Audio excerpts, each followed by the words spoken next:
The news at 5:45 with Alistair Stewart. Leon Brittan sees Mrs. Thatcher and offers to go. Mrs. Thatcher stays in London. There'll be an announcement later. In the Ulster by-elections, Unionists lose one seat but still claim victory.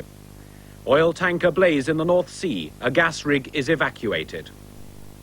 Hello, good evening. Mr. Leon Brittan has offered to resign from the Cabinet over the Westlands crisis, but it's not known whether Mrs. Thatcher has accepted his resignation. An official announcement is expected any time from Mr. Brittan's office at the Trade and Industry Department. Today's drama began when Mr. Brittan went to the Commons this afternoon and spent an hour with the Prime Minister. Shortly after, she left the House and went back to number 10. So far, neither she nor Mr. Brittan has said anything officially. It's all the culmination of weeks of controversy over Mr. Brittan's involvement in the Westland helicopter crisis. The final straw was the Commons' row yesterday over the Westlands letter leaked by the government, and demands from Tory backbenchers last night that it was time for Mr. Brittan to go. It's been a tense afternoon at Westminster with that crucial meeting between the Prime Minister and Mr. Brittan. I understand Mr. Brittan went into that meeting intending to tender his resignation as Secretary of State for Trade and Industry. As yet, there's no official confirmation of the outcome of the meeting.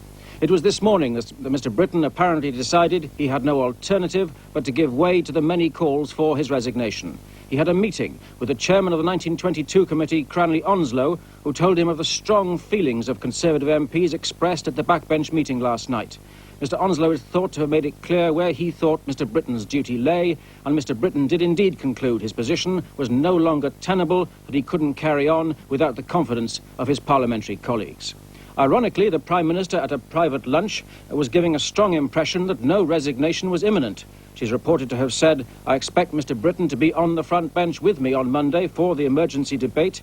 You don't take decisions about resignations at the height of emotional occasions." Mr. Brittan went in to see the Prime Minister in her room at the House of Commons at 3 o'clock this afternoon. Mr. Brittan left an hour later, grim-faced, refusing to answer questions from reporters. Mrs. Thatcher left a little later to return to Downing Street.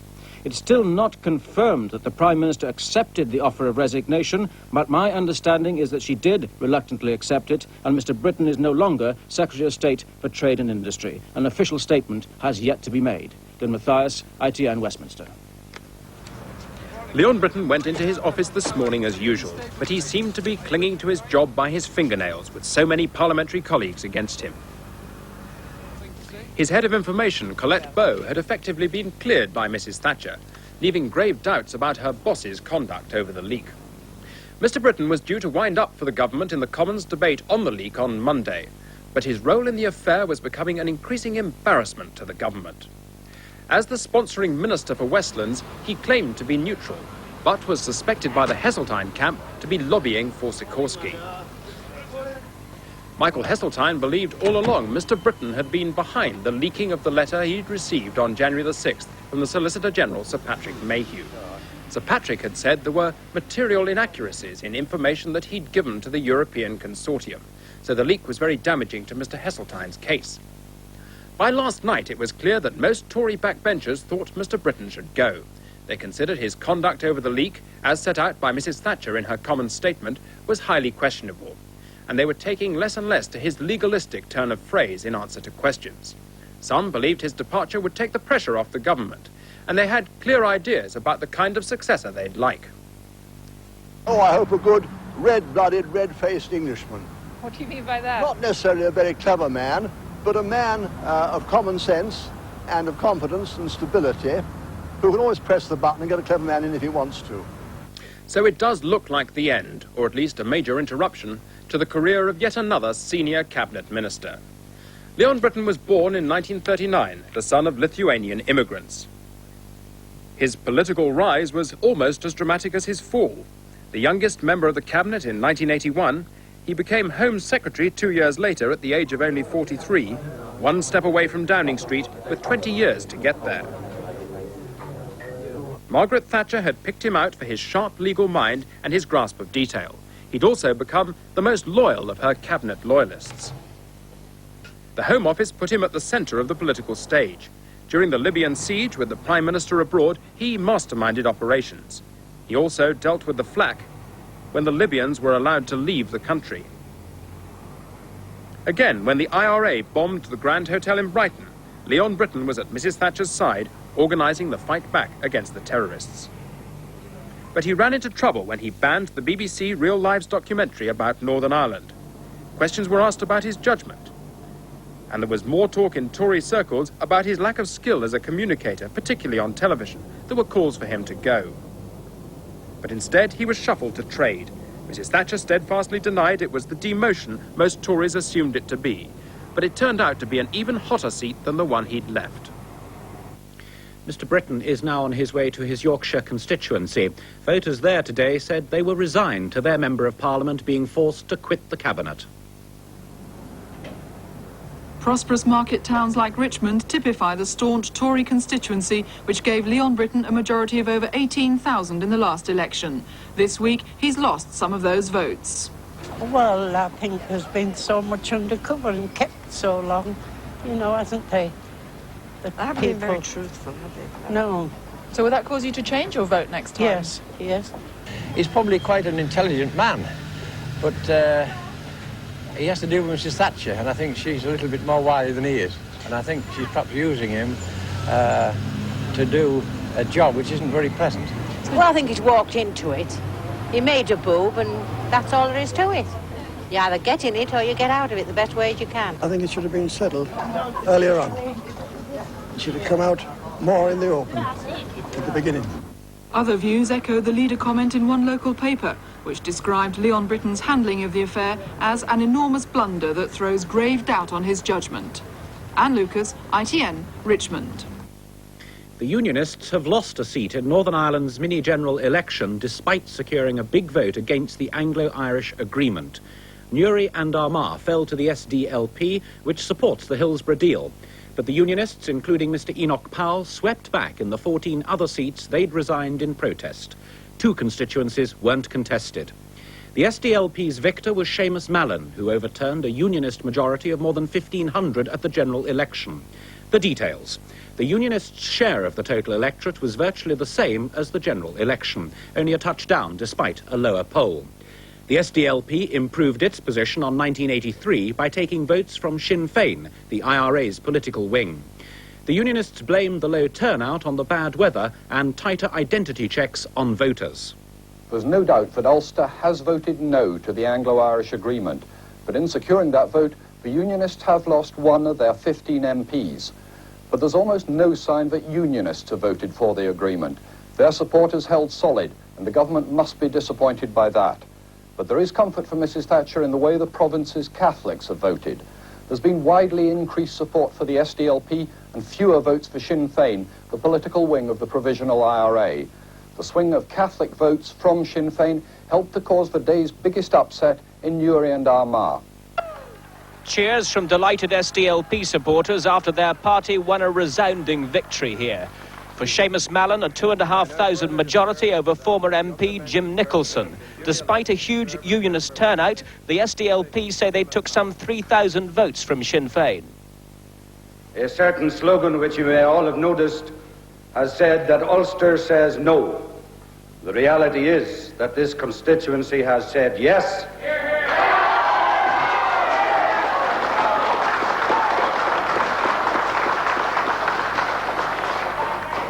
With the peaceful, constructive policies of our party, we will continue to do so.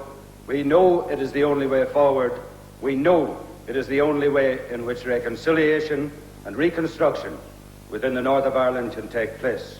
So a Catholic SDLP victory over the Unionists here, and a result which will be interpreted by both the London and the Dublin governments as a vote in favour of the Anglo-Irish agreement in this constituency. In addition, a trend established in this often polarised border area, away from provisional Sinn Féin towards the SDLP, a central aim of the Hillsborough Accord.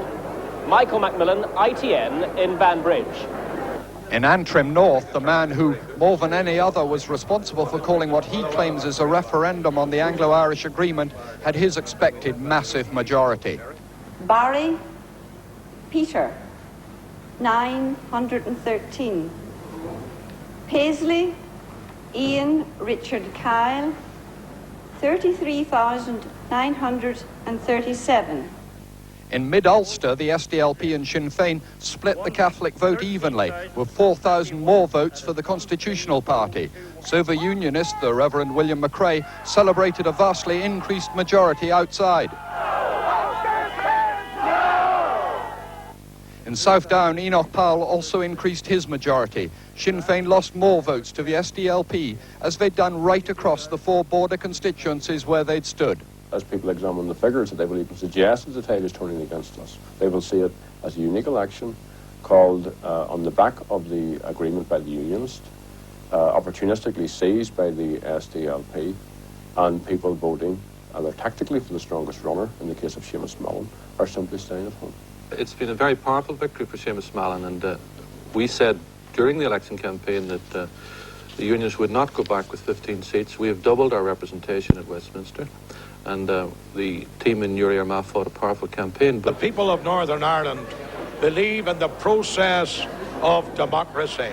They have used the ballot to express their refusal to be subjected to Dublin rule. Later, the Northern Ireland Secretary, Mr. Tom King, said he recognised the strength of feeling among the Unionists against the Hillsborough Agreement. He welcomed the vote for the SDLP and against the men of violence.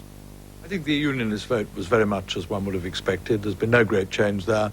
What I think is encouraging is what has happened on the minority, on the nationalist side. Part of the purpose of the agreement is to make the minority community feel there is a constitutional route. And the fall in the vote for Sinn Féin and the increase in the vote for the SDLP must be welcome to all who believe in constitutional politics and not the rule of violence. A Greek supertanker is leaking oil in the North Sea after it collided with a fishing trawler and caught fire. The crew were rescued after the collision, 75 miles off Lowestoft near the Shorn gas field. The burning tanker, with 73,000 tons of crude oil on board, drifted dangerously close to 2 gas rigs. One was partially evacuated. The fire is now out. The collision happened at daybreak, and within seconds, fire was raging out of a gash in the Orleans starboard side as 73,000 tons of crude oil began seeping into the stormy sea. The Dutch trawler was hardly damaged, but the supertanker stopped engines and rolled across the now burning sea to wallow helplessly. 28 of her crew were winched from lifeboats into helicopters. The captain and 2 senior officers stayed aboard. Conditions for the rescue were atrocious, with snow-filled gale-force winds pushing the Orleans to within 4 miles of several gas rigs, one of which was evacuated as a precaution.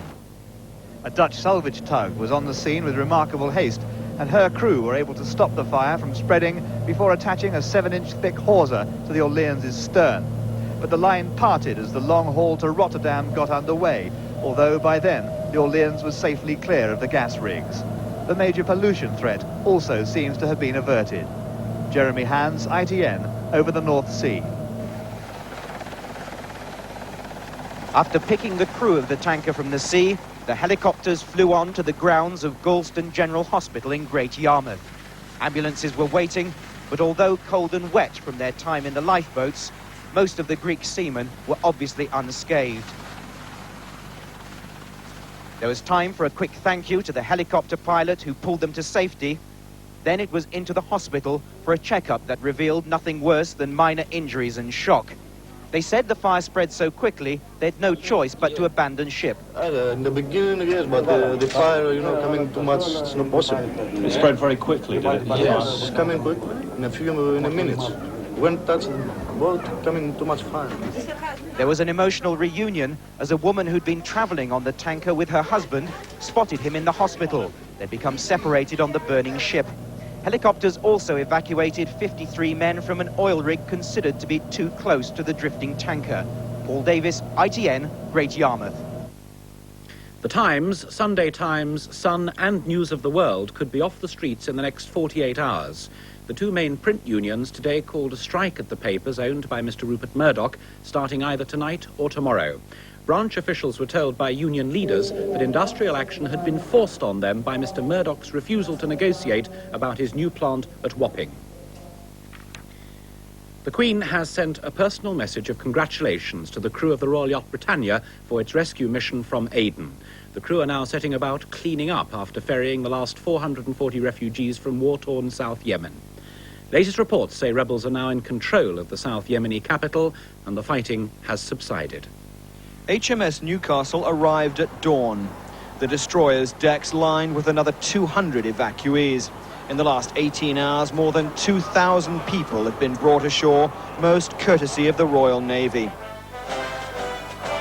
Across the port, the star of the show was putting on makeup, ready to leave for New Zealand and February's royal tour.